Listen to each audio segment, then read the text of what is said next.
Salam əziz şagirdlər.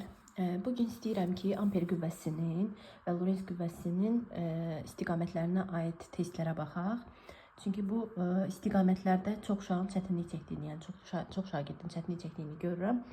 Gəlin birinci amper qüvvəsinə baxaq, daha sonra Lorentzə baxarıq. Deməli, amper qüvvəsi, əvvəlcə düsturlarını yazım. Deməli, amper qüvvəsinin düsturu F amper bərabərdir IL, B və sinus alfadır. Yəni, cəryanlı naqilə amper qüvvəsi nə zaman təsir göstərir? Cəryanlı naqilə maqnit sahəsində yerləşdirdikdə və həmin maqnit sahəsi tərəfindən cəryanlı naqilimizə bir qüvvə təsir göstərir. Həmin qüvvəyə deyirik amper qüvvəsi. Və buradakı amper qüvvəsi, məsələn, desək ki, naqilin uzunluğu L-dir. Naqildən axan cəryan şiddəti I olarsa və maqnit induksiya vektoru B olarsa, amper qüvvəsi naqildən axan cəryan şiddəti, naqilin uzunluğu və B induksiya vektoru ilə düz mütənasib asılıdır. Buradakı alfa bucağı isə maqnit qüvvə xətləri ilə naqilin uzunluğu arasında qalan bucaqdır. Alfa bucağı və həmin bucağın sinus sahəsinə bərabərdir amper qüvvəsi. Amper qüvvəsinin istiqaməti isə Solal qaydası ilə tapılır. Solal qaydasını birinci ümumi şəkildə yazaq, ifadə eləyək. Daha sonra testlərə tətbiq edək. Solal qaydası necədir? Deməli, biz sol əlimizi maqnit sahəsində elə yerləşdirməliyik ki, bizim bu B qüvvə xətləri ovucumuza 4 barmaq cəryanı istiqamətini, 90 dərəcə açılmış baş barmaq isə amper qüvvəsinin istiqamətini göstərsin. Deməli, dedik ki, ovucumuza B induksiya xətləri, 4 barmaq cəryanın istiqamətini, 90 dərəcə açılmış baş barmaq isə amper qüvvəsinin istiqamətini göstərir. Və bu deməli istiqamətlərə aid nümunələrdən əvvəl bir də onu xatırladım ki, məsələn biz müstəvi üzərində sağı, solu, sol istiqaməti, yuxarı, aşağı istiqamətləri göstərə bilirik. Amma mən necə göstərim ki, mənim bu qüvvə xətləri bizdən şəkil müstəvisinə, yəni bax bu istiqamətdədir, tutaq ki. Bu istiqamət bizdən şəkil müstəvisinə, yəni ox sanki məndən şəkil müstəvisinə. Buranı biz şəkil müstəvisi adlandırırıq. Bu da bizdən gəlir. Yəni bizdən şəkil müstəvisinə gedən istiqaməti biz X ilə işarə edirik. Burada bizdən şəkil müstəvisinə doğru. Bəs mən necə göstərim ki, ox, yəni şəkil müstəvisindən bizə doğru gəlir? Fikir versizsə, burada biz qələmin ucunu görürük. Və qələmin ucunu görəndə, yəni nöqtə şəklində görürük də, bunu adlandırırıq, yəni nöqtə. Bunu işarə edirik nöqtə şəklində. Nöqtə deməli, şəkil müstəvisindən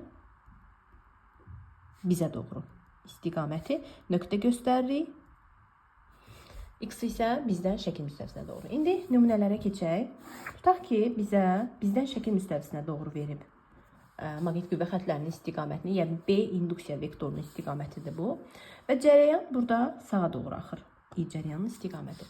Dedik ki, bu sol əl qaydası olduğuna görə sol əlimizi deməli sol əlimizdən istifadə edirik və sol əlimizi maqnit sahəsində elə yerləşdiririk ki, maqnit qüvvə xətləri ovucuma. Mən indi burada əlimi, ovucumu necə tutmalıyam ki, bu qüvvə xətləri ovucuma daxil olsun. Dedik ki, X-dən şəkil müstəvisinə doğrudur. Bu oxların ovucumun içinə daxil olması üçün mən ovucumu belə, sanki oxların qarşısına tuturuq da biz. Bizdən şəkil müstəvisinə doğru istiqamət olması üçün ovucun içi sizə baxan istiqamətdə tutursunuz. Və ovucunuz belə qalmaqla 4 barmağı fırlayırıq cəryan istiqamətində. Fikir verin, 4 barmağı fırladım cəryan istiqamətində.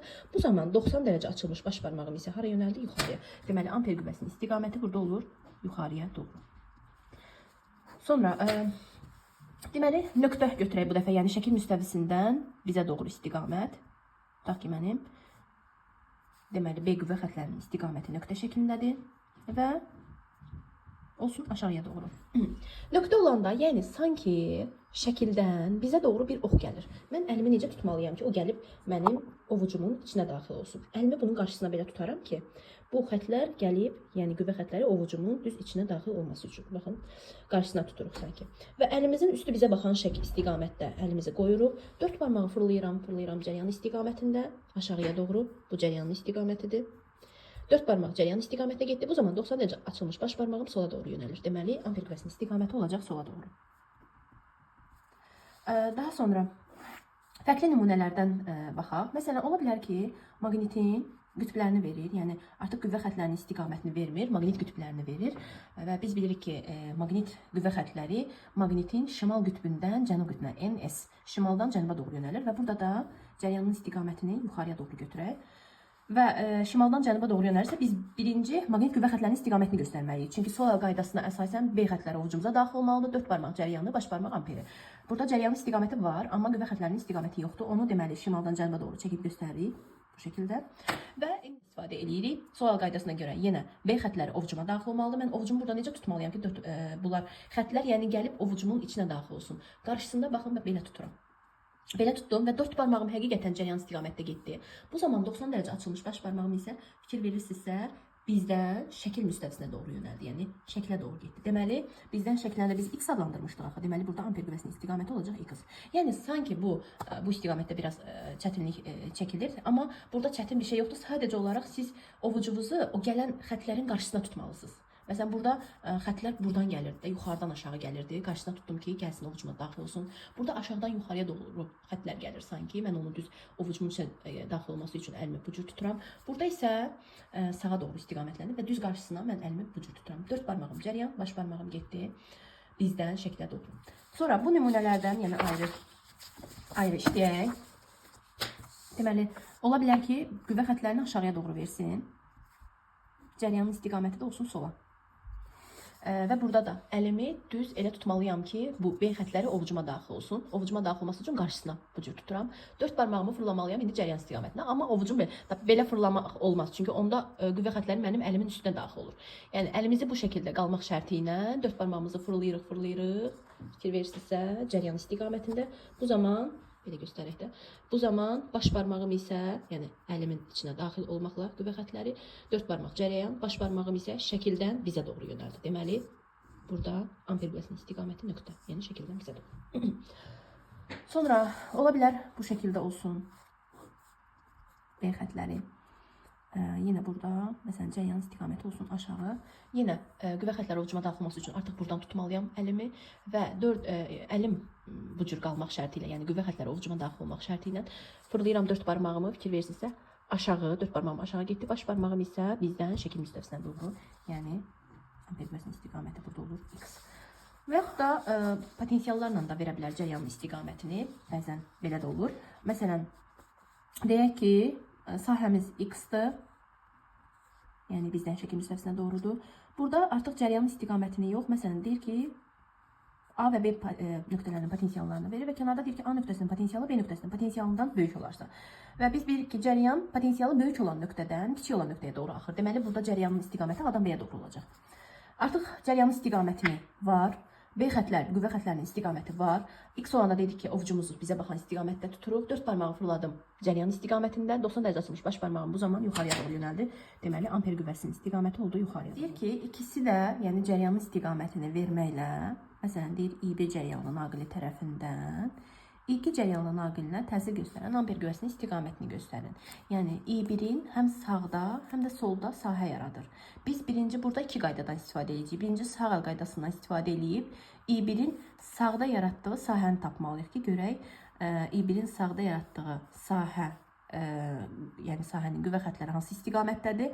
Ondan sonra sol əl qaydasından istifadə edəcəyik. Deməli, sağ əl qaydası necə idi? Baş barmağım cəryan istiqamətində yönəlməlidir. Fırlanan 4 barmağım isə B maqnit induksiya vektorunun istiqamətini göstərir. Sanki bu naqilimdir. Baş barmağım naqildən axan cəryan istiqamətində. Fırlanan 4 barmağım fikir verin. Sağdan daxil olur. Daxil olan istiqaməti x götürür. Gəlir, bax fırlanır da elə bir bunun ətrafında fırlanır. 4 barmağım buradan daxil oldu. Bu tərəfdən isə solundan, yəni cəryanın sol tərəfindən çıxır. Barmağımızın ucun gördüyümüz hissələri nöqtə qeyd edirik. Deməli, bu tərəf olur nöqtələr.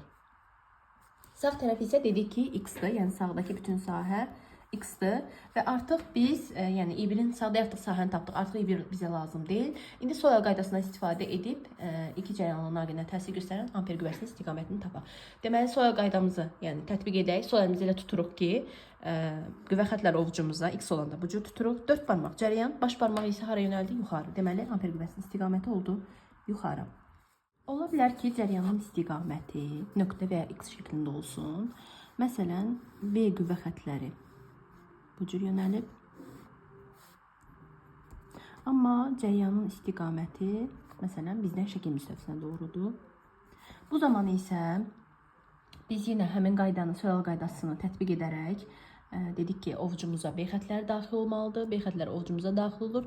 4 barmaq fikir verirsə x-dir. Yəni bizdən şəkil müstəvisinə doğru. Onda 4 barmağımı yenə yönəltməliyəm ki, yəni ovucum bu istiqamətdə qalmaqla, B xətlərinin qarşısında qalmaqla 4 barmağımı fikir verirsiniz bizdən şəkil müstəvisinə doğru yönəldirəm. Bu zaman baş barmağım hara yönəldi? 90 dərəcə açılmış baş barmağım aşağıya doğru yönəldi. Deməli, amper qüvvəsinin istiqaməti burada olacaq aşağıya doğru. Yəni bu cəryanlı naqilə təsir göstərən amper qüvvəsinin istiqaməti. Və yaxud da ola bilər B xətləri bu cürdür və burada olsun nöqtə. Cəryanın istiqaməti bu B xətlərin istiqamətidir. Bu da cəryanın istiqaməti. Yenə ovucumuza B xətləri daxil olmalıdır. Qarşısına tuturam B xətlərini. 4 barmağımı fikir verin yuxarı istiqamətdə fırlayacağım. Çünki şəkil müstəvisindən bizə doğru yönəlib. Nöqtə olanda istiqamət şəkildən bizə doğru deməkdir. Deməli, ovucum B xətlərinin qarşısında olmaqla 4 barmağım şəkildən bizə doğru yönəlir. Onda baş barmağım fikir versiniz sağa doğrudur. Deməli, baş barmaq oldu sağa doğru, yəni amper qüvvəsinin istiqaməti. Baxaq Lorentz qüvvəsinin istiqamətinə. Əvvəlcə yenə Lorentz qüvvəsinin düsturunu yazaq. Lorentz qüvvəsi F Lorentz bərabərdir QVB sinus alfa. Yəni biz cəryanın dedik ki, cəryanlı naqilə maqnit sahəsi tərəfindən təsir göstərən qüvvə amper qüvvəsidir. Axı cəryanı da yüklü zərrəciklərin yaratdığını bilirik. Deməli, çünki tərif etdik yüklü zərrəciklərin nizamlı hərəkəti cəryanı yaradır.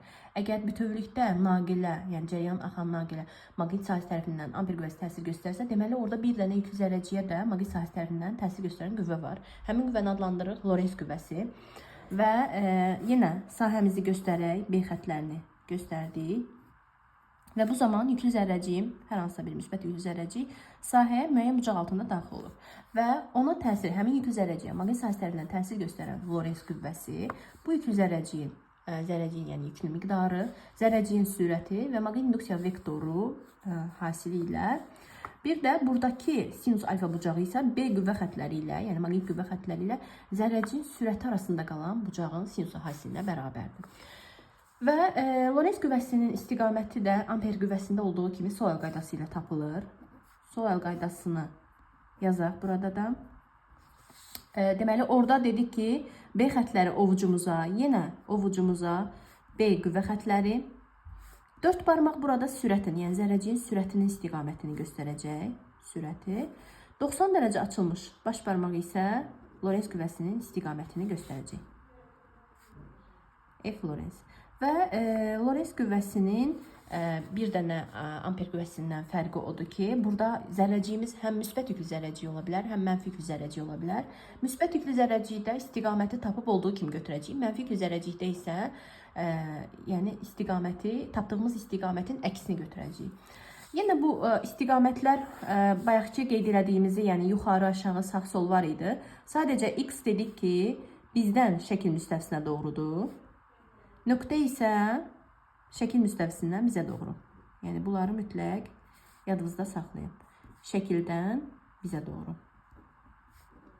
Və hər hansısa bir nümunəni göstərək, nümunələr üzərindən izah edək. Ta ki sahəmizi x verib, sahəmiz x-dır və burada müsbət yüklü zərrəciyim bu istiqamətdə hərəkət edir. Sürətin istiqaməti belədir. Bu B qüvvə xətlərinin istiqamətidir. Dedik ki, x olanda bizdən şəkil müstəvisinə doğru istiqamət deməkdir bu. Yəni qüvvə xətləri bizdən şəklə doğru yönəlib. Yenə əlimi bu cür tutmalıyam ki, qüvvə xətləri gəlib ovucuma daxil olsun. 4 barmağımı fırlayıram sürət istiqamətində. Bu zaman 90 dərəcə açılmış baş barmağım yuxarıya yönəldi. Deməli, Lorentz qüvvəsinin istiqaməti yuxarıya. Yəni amperdə olduğu kimi. Daha sonra mənfi yüklü zərrəciyə aid nümunələr göstərək. Bu dəfə olsun sahəmiz nöqtə. Sahəm nöqtədir. Mənfi yüklü zərrəciyim aşağıya doğru olsun. Hərəkət edir. Nöqtə olanda dedik ki, əlimizin üstü bizə baxan istiqamətdə tuturuq. Çünki qüvvə xətləri gəlib ovucuma daxil olmalıdır. Ovucuma daxil olması üçün əlimi bu cür tuturam ki, xətlər, yəni B qüvvə xətləri ovucuma daxil olsun. Əlim bu cür qalmaqla, yəni əlimin üstü mənə baxmaq şərti ilə 4 barmağımı fırlayıram sürət istiqamətində. Bu zaman 90 dərəcə açılmış baş barmağım isə sola doğru yönəlir. Lakin mənfi yüklü zərrəcik olduğuna görə biz əksini götürürük. Yəni Lorentz qüvvəsinin istiqaməti burada sağa doğru olacaq. Yəni mütləq mənfi zərrəcikdə istiqamətə fikir verin ki, əksini götürəsiniz. Daha sonra bayaq amper qüvvəsində olduğu kimi çəkmişdik biz qüvvə xətlərini NS, yəni qütblərlə, maqnit qütbləri ilə və müsbət yüklü zərrəciyim yuxarıya doğru yönəlib. Burada da deməli sürətin istiqaməti var, lakin qüvvə xətlərinin istiqaməti yoxdur. Amma dedik ki, maqnit qüvvə xətləri maqnitin şimal qütbündən cənub qütbünə doğru, yəni N qütbündən S qütbünə doğru yönəlir. N-dən S-ə qüvvə xətlərini çəkdik. Bu B xətlərimiz artıq bizim ovucumuzun içinə daxil olmalıdır B xətləri. B xətləri ovucuma daxil olması üçün əlimi bu cür qoymalıyam. B xətləri ovucuma daxil olur. 4 barmağım sürət istiqamətində, baş barmağım isə fikir verirsinizsə bizdən şəkilə doğru yönəldi. Deməli, olur burada Lorentz qüvvəsinin istiqaməti X. Bu istiqamətlərin biraz da nümunələr göstərək. Məsələn, yuxarıya doğru yönələ bilər B qüvvə xətləri və mənfi yüklü zərrəciyim sola doğru gedir. Yenə deməli soyal qaydasına əsasən B qüvvə xətləri ovucuma daxil olmalıdır. Ovucuma daxil olması üçün əlimi qarşısına tuturam bu cür. Və 4 barmağımı mən bu cür qalmaqla, yəni ovucum bu istiqamətdə baxmaqla 4 barmağımı fırlayacağım sürət istiqamətində. Fikir verirsinizsə 4 barmağım sürət istiqamətində gedəndə baş barmağım bizdən şəkil müstəvisinə doğru yönəldi. Deməli, amma mənfi zərrəcik olduğuna görə, indi mənfi zərrəcik götürmüşük burada. Mənfi zərrəcik olduğuna görə onda əksini götürürük. Yəni şəkildən bizə doğru. Deməli, istiqamət burada nöqtə olacaq. Yəni mənfi zərrəcik olanda mütləq istiqamətə diqqət etmək lazımdır əksini götürmək üçün. Daha sonra ola bilər qüvvə xətləri bu cürdür və müsbət yüklü zərrəciyi götürək. Müsbət yüklü zərrəciyim də yuxarıya doğrudur. Sürətin istiqaməti. B xətləri ovucuma daxil olması üçün belə tuturam yenə. 4 barmağım həqiqətən sürət istiqamətindədir və baş barmağım isə fikir verirsinizsə şəkildən bizə doğru yönəlib. Deməli, burada olacaq nöqtə. Lorentz qüvvəsinin istiqaməti olduğu nöqtə. Yəni, müsbət yüklü zərrəcikdə olduğu kimi, mənfi yüklü zərrəcikdə isə tapdığımızın əksini istiqaməti. Yəni, sağdırsa sol, soldursa sağ. Bizdən şəkilə tapmışıqsa, şəkildən bizə doğru istiqaməti götürürük. Və burada bir şey qeyd edeyim ki, Lorentz qüvvəsi hansı hallarda 0 olur? Burada görürük ki, Lorentz qüvvəsi zərrəciyin yükünün miqdarı ilə, sürət ilə, B xətləri və sinus alfa bucağı ilə düz asılıdır. Deməli, burada zərrəciyim yüksüz olarsa, yəni məsələn, neytrona sahə tərəfindən heç bir qüvvə təsir etməyəcək. Birinci halda yüksüz olarsa, İkinci halda zərrəciyi sükunətdə olarsa, çünki sürətlə də düz asılıdır, sükunətdə olarsa yenə maqnit sahəsi tərəfindən ona heç bir qüvvə təsir etmir. Bir də burada bucaq görürəm, sinus alfa bucağı. Alfa bucağı dedik ki, maqnit qüvvə xətləri ilə zərrəciyin sürəti arasında qalan bucaqdır və alfa da özünün sıfırını 0 dərəcədə, yəni alfa 0 dərəcədə və alfa 180 dərəcədə aldığına görə Lorentz qüvvəsi sinusun 0 və 180 dərəcə hallarında 0-a bərabər olur. Bu da yəni o deməkdir ki, zərrəcik sahəyə paralel daxil olduqda. Məsələn, B qüvvə xətlərim bu istiqamətdədir. Fərqi yoxdur, mənfi yüklü zərrəcik və yaxud da müsbət yüklü zərrəcik həm sahənin əksinə daxil olursa yenə paralel olur. Sahə ilə eyni istiqamətdə olarsa bu halda da paralel olmuş olur. Deməli, bu hallarda zərrəciyimizə maqnit sahəsi tərəfindən Lorentz qüvvəsi təsir etmir. Bir də burada istiqamətlərdən bayaq amperdə göstərdiyimiz kimi məsələn bir cəryanlı naqilin yaratdığı sahə tərəfindən yüklü zərrəciyə təsir göstərən qüvvəni bunu da göstərək. Məsələn, ola bilər ki, İ1 cəryanlı naqilini bu cür istiqamətdə verib və bu cəryanlı naqilin aşağıda yaratdığı mənfi yüklü zərrəciy olsun, mənfi yüklü zərrəciyə məsələn sola doğru hərəkət edir. Təsir göstərdiyi qüvvənin, Lorentz qüvvəsinin istiqamətini soruşur. Yəni artıq yenə burada İ1 cəryanlı naqili həm aşağıda, həm yuxarıda sahə yaradır. Onun aşağıda yaratdığı sahə mənə lazımdır. Çünki mənim mənfi yüklü zərrəciyim aşağıda yerləşib. Və bunu da maqnit induksiya vektorunun istiqamətini tapmaq üçün sağal qaydasından istifadə edirik. Birinci, sağal qaydası belədir ki, dedim baş barmağım cəryan istiqamətində qalmaqla. Baş barmağımız cəryan istiqamətində qalmaqla 4 barmağım isə, fırlanan 4 barmağım aşağıdan daxil olur, yuxarıdan isə çıxır. Yəni, məsələn, bu naqilimdir. fırlanan 4 barmağım aşağıdan daxil olur, yuxarıdan isə çıxır. Və yaxud da bunun digər bir yolu da var ki, yəni sayğı qaydasını tətbiq edə bilməsəz, gözümüz cəryan istiqamətində baxanda sağımız x olur həmişə, solumuz nöqtə. Buradan baxanda ki, verin, cəryan istiqamətində gözüm baxır. Mən sağım aşağı düşür də. Sağım olur x, solum olur, yuxarı hissə isə nöqtə olur. Və yaxud da ola bilər, məsələn, cəryan yuxarı axsın. Gözüm cəryan baxan istiqamətdə baxmalıdır. Sağım x, solum nöqtə. Bu maqnit vektorunun təyin olunmasıdır. Amma sayğı qaydası ilə də rahat tapa bilərsiniz. Baş barmağım yuxarı, fırlanan 4 barmağım hansı tərəfdən daxil olursa onu x götürürük. Barmağımızın ucunu gördüyümüz hissəni nöqtə götürürük. İndi artıq bu nümunəmizə qayıdaq. Burada deməli artıq i1-in aşağıda yaratdığı sahəni tapdıq. X, əlimizi yenə bu cür tuturuq. 4 barmağımızı əlimiz bu cür qalmaqla fırlayırıq sürət istiqamətində. Baş barmağım aşağı getdi. Amma mənfi yüklü zərrəcik olduğuna görə əksini götürəcəyik, yəni yuxarı istiqamət. Deməli, Lorentz küvəsinin istiqaməti oldu yuxarıya doğru. Belə.